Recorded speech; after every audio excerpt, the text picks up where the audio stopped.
Lady Ada, what is this? Hey everybody, and happy winter holiday. It's snowy here in downtown Manhattan.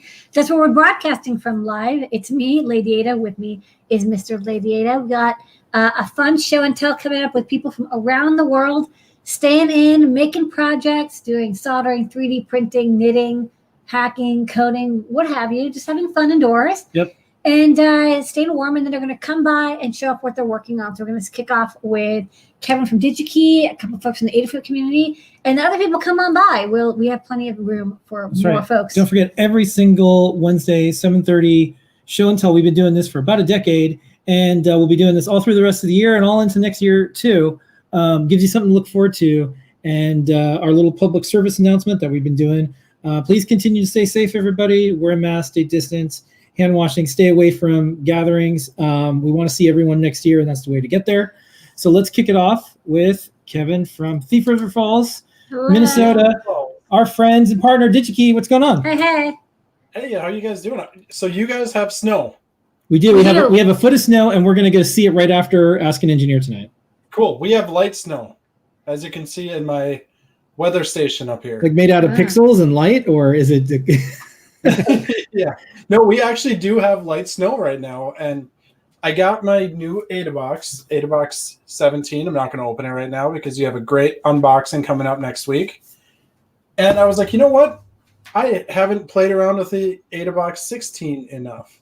So I spent a little time today, and I made a little weather station for my windowless work-from-home office. And now I can just see what the weather is like in Thief River Falls. Cool. And as you saw a minute ago, it's light snow. All right. Well, for light snow, I'm sure that means nothing to you guys. Y'all are used to like 3 feet of snow, right? Yeah, exactly. Like light snow for us is half a blizzard. I know. Okay. All right. Well, stay testy and warm. Tune in next week. We're going to have that unboxing. Can't wait to see the projects that you build this winter with AdaBox 17. Yeah, I'm looking forward to it. I'm looking forward to the unboxing. Digi-Key is glad to be a big partner of AdaBox, and we will continue to support that as long as we can. Unboxing video and some interesting surprises and more with the unboxing video next week. So stay tuned to that 8 p.m. Wednesday next week. And once again, thank you, Kevin. Please send all our regards to everyone at Digi-Key. All right, thank you. Stay safe. Happy skiing back and forth to Adafruit. Hey. Yeah, there are a lot of people who they ski through the city. Yeah. A little pranky, but they do it. All right, thanks, Kevin. Okay, All right, next take care, up. guys. Take care. Cool. All right, next up, we're going to go to Brent. Brent, what you got going on? Hello, it's not snowing here yet. Soon. It will. It will. We're going to get more snow than you guys. But New York City snow is much better than anywhere else. So this past week, I've been working on a guide for the Matrix portal. I showed it off on Show and Tell like 2 or 3 weeks ago. Kind of lost track of time. And it's really hard to display this because the whoa, I think you got the wrong size on, maybe, or maybe it's not plugged in. No, I totally haven't seen that at all. Oh, yeah, it wasn't plugged in properly. Okay. I was like, oh, the hub came off. Yeah. So this is a guide for a Microsoft research project called Expressive Pixels. We have a full guide on the Adafruit site on how to create animations, save animations. You can use some of the GPIO on the back of the Matrix portal as well to trigger animations that are saved on the device. So if you want to add buttons that will do different animations and display them on your Matrix portal, you can. And it's really easy. You just drag the UF2 straight to the Matrix portal like you would CircuitPython and connect it to Windows 10 PC. Okay. Well, I think this is going to be really popular. I think they did a great job with this app. If you have Windows 10, just drag and drop the UF2 that we have onto your Matrix portal. You have an AdaBox 16, and it's super fun. You can make animations very easily. Yep. It's great. All right. Thank you, Brent. More to come. All right. Thank you, Brent. Next up, Noe Pedro. Noe Pedro, what you got going on this week? Hey, what's up, folks? This week, we finally have a learn guide for our LED sign, so it's back here. Thank you, Lamar, for putting the code together. So with this, you can use Adafruit.io, and I put together a little dashboard so you can change the text and text color using Adafruit.io in a dashboard. So I guess I'll just change the color. Let's make it red because it's festive. So there's the red. It's going to go there and pull the data shortly. In the meantime, we can talk about the stuff that we're working on. So, hey, there it is. Red. Tell.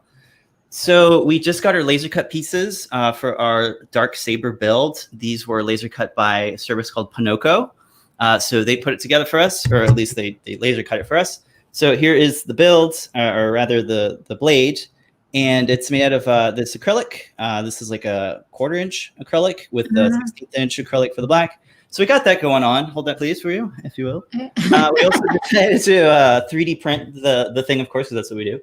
So we 3D printed the blade. Here's a little bit of half of it, and I have these ultra skinny neopixels running through it. So I have like this little chamfer going through it. And then we'll either put some vinyl on top, or maybe we'll just put the acrylic on top, since we already have that. So we're playing around with different options. We already went through all the different pixels, side lit, not side lit, mini skinny, all the skinnies. So here's the hilt as it stands right now. We got that nice black RGB button in there. Oh man, that looks so good. It doesn't it? It looks awesome. Oh, And then awesome. the thing I really like is you can pop off the pommel and then get access to the feather sense. And oh, by the way, it's a feather sense. So I love the prop maker feather wing, but it just makes it so much more slim. So this is a little holder for the feather. It just goes inside there.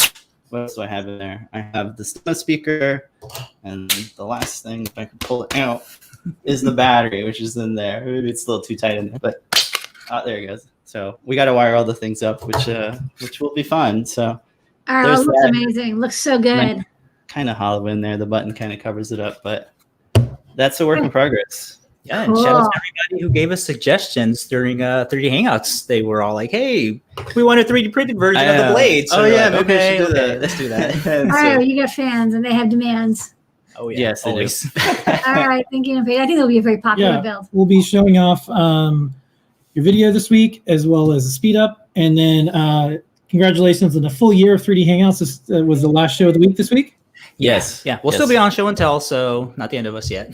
Yeah, and returning next year with tons of projects and more. So if folks want to see a year's worth of Hangouts, you can watch them individually if you start now. It'll take a while. Or you could probably look for a recap from Noe Pedro. We'll have something about a year in printing and projects and more. Yeah, Cool. so. Thanks, folks. All right. Okay. Thank you so much. All right. Next up, Erin. How are you, Erin? Hello, Erin. Good. Hi. Happy Hanukkah, you guys. It's this week. Happy Hanukkah. So I've been working on a Hanukkah project. There's so many ugly Christmas sweaters out there, and I was looking at Target, and there was not one single Hanukkah sweater available. So worked on that project this week. It's a little shiny here, but you can see I made it interactive, so I can touch this center candle here, and each of the other candles will light up. Beautiful. Yeah, it's a really super simple build. There's no soldering. There's no sewing required. You just iron it all on basically and glue them in place. It's using these cute little wire neopixels, which are super flexible and really fun to use. I am super intending to put these in lots and lots of costumes once there are events again next year. So Okay. having fun playing with them. So. Well, the next Hanukkah party you attend in person next year, you will definitely be the shiniest. I love that sweater. It looks great. And I love the vinyl material you have, the iron-on material. It looks beautiful too. Yeah, iridescent. You can never go wrong with iridescent, I think. That's right. All right. Thank you so much. Next up, Phil B. Hello. There. Howdy. Hello. Hi. I have an update to something. Actually, I showed this months ago, but I was just getting back into it. I have this whole box of like really weird displays, like a head-mounted display and like weird screens, round and square and big round and stuff. And the thing is, as long as they have one of these HDMI adapter boards, it's possible to get them on a Raspberry Pi, but there's this like arcane ritual you have to go through to get the resolution to like actually work on the Pi. Yeah. And I had promised to write a guide about this, and life stuff happens. And anyway, finally today I sat down. I was going to write the guide, and like you do when you're starting a guide, it's like go download the current OS and everything, so you're on the same page as everyone else. And it turns out the December 2nd release of Raspberry Pi OS. It's there. It's done. It is built in. You plug in these weird ass displays. I'm on a Pi 400 over here, and it's able to figure out the resolution and sync up with them. All I had to do, you do have to fiddle with like overscan and rotation. That's about it. And also, this is the desktop version of the OS. If you're doing like the light version with just the command line, that does still require the arcane rituals, but not everyone's going to be doing that. So I think I'm still going to do the guide, but it will be much abbreviated now because they just made this so much easier to work with these peculiar displays now on Raspberry Pi. Okay, like the 2 eyes and the mouth, so you can do like a little AdaBot. Yeah. Animated This display. one I thought I can't move the Pi because of the cabling, but I was going to do like a the old Tandy 100. Yeah. I was going to do something like that. And yeah, of course, these I had to get because eyeballs. Okay. So that's the plan. I'll still do the guide, but it'll be much simpler and sooner. Eyeballs, really cool. eyeballs, eyeballs. All right, thanks, Toby. You know, it reminds me of. Let's see, how do I get out of this mode? It doesn't want me to get out of this mode. It reminds me of when you would see these like futuristic vignettes from like AT&T at CES, like the future, and it had like all these like different. Always weird displays. There's always like different sizes displays, and like that was 20 years ago. I remember seeing this 20 years ago. Like we're gonna have all sorts of flat screens that are all different sizes. So maybe we're finally there, and it'll be coming to the Maker World first. We'll have the interocitor, the triangular screen. Yeah, you need hexagon screens. The best way to predict the future is to watch show and tell. Okay, cool. Yep. All right, thank you. Next up, Colin. Hi, Colin. Wow. Oh, hi. Hello. Pardon me. I'm just here, I think we're all getting really good perfecting the art of being at home, right? Yeah. I can tell. You You guys, got your special mug. Yeah, Yep, we saw that mug. We're all toast. You get your sweater and you get all perfect. Winter weather's perfect for it too. Trying to find the silver linings. I got a cat, That's me and the cat here. Well, the cat has you. The cat has me. Depends on your perspective. Yeah, that's actually probably more categorically true. But I feed the cat. That's one thing that she really depends on me for. And I've done it so much that honestly, I forget if I've done it. And it's a twice a day thing. So like, she's going to get really mad if I miss any times. So I do it so automatically. I'm like, did I feed the cat? And I don't know. It's become an issue. But of course we have technology, right? And that solves all of our problems, luckily.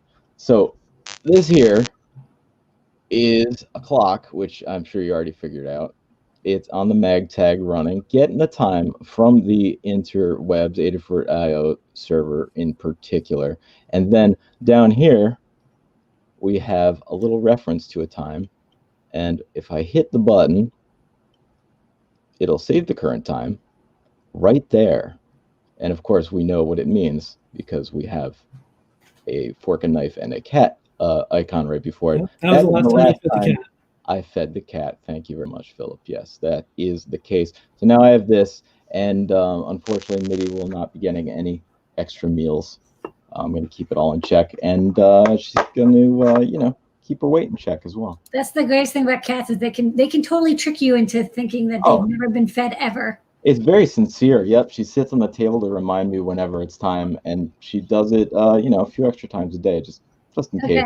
Now she has to learn how to code CircuitPython to reprogram the e-ink display. She's got a long way to go. She can open a couple doors in the apartment, but keyboard, that's going to be a big hurdle. Yeah, probably for the best. We get criticized for making programming too easy. There's dudes who are like, you're making it too easy to do electronics and coding. Mm-hmm.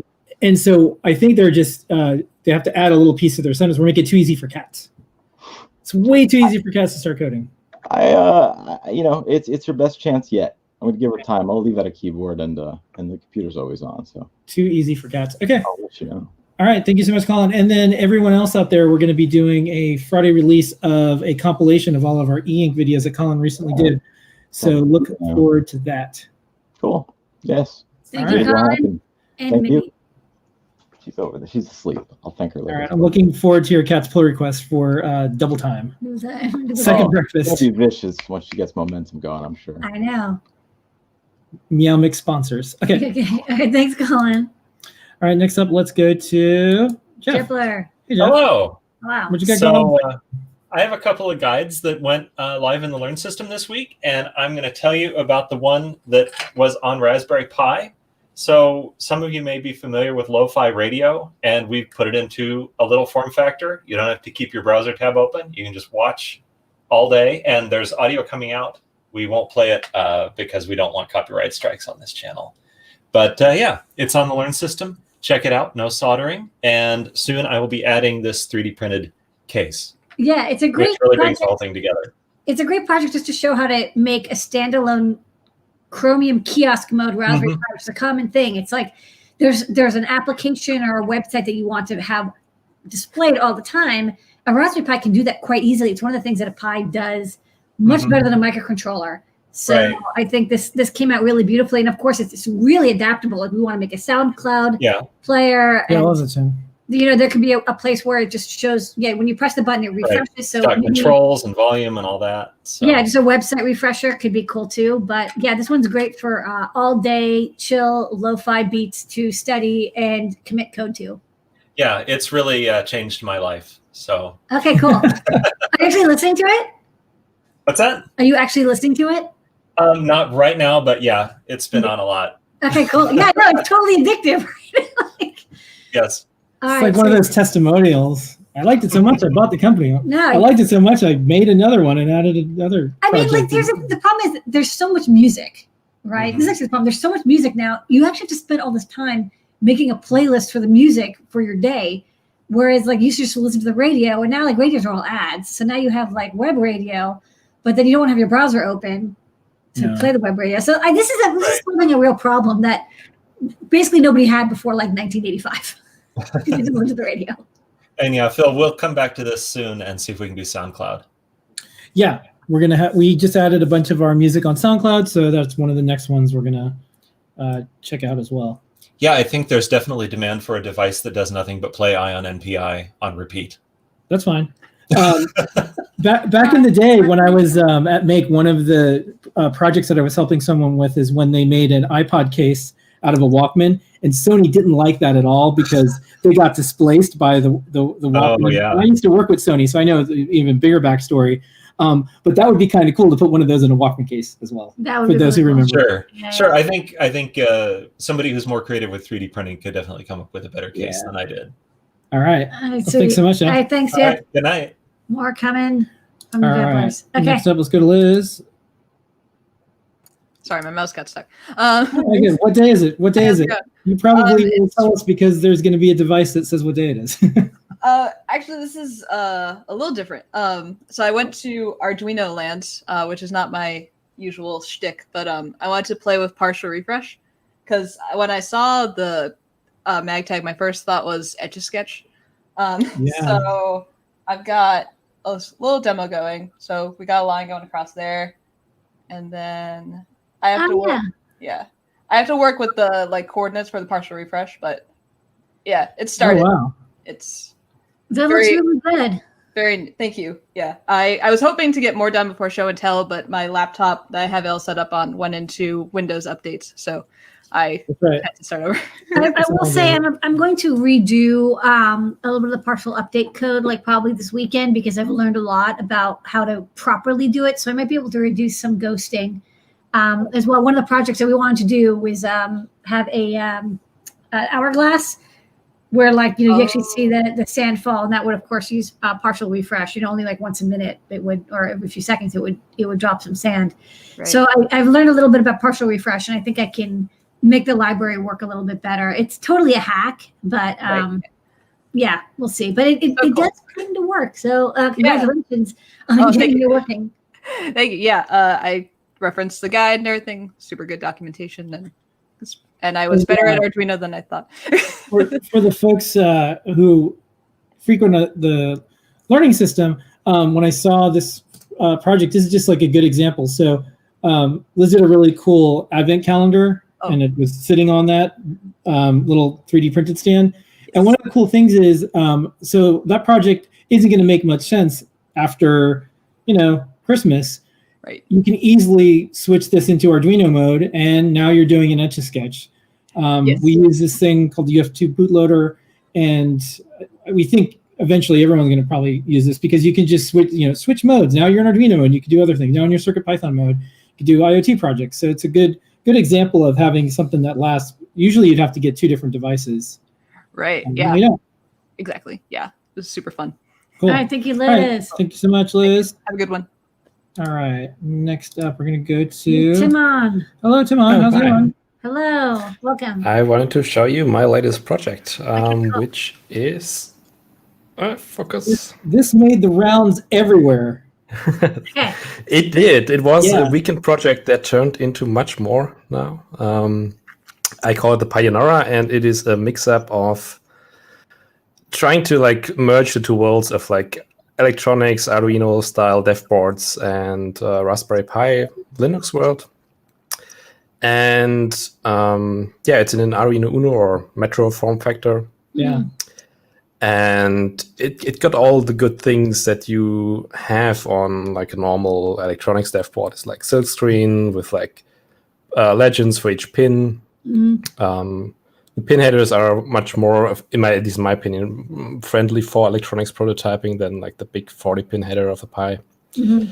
And I'm trying currently to get the whole CircuitPython experience that you get from a Feather or a Metro onto the Pi. So my idea is that you just have to plug this into your USB port, wait a couple seconds, and then you got your flash storage mounted with your Python code and a stereo console, so you can work in the exact same way that you do with your Feather, but with a Pi and all the power that it comes with.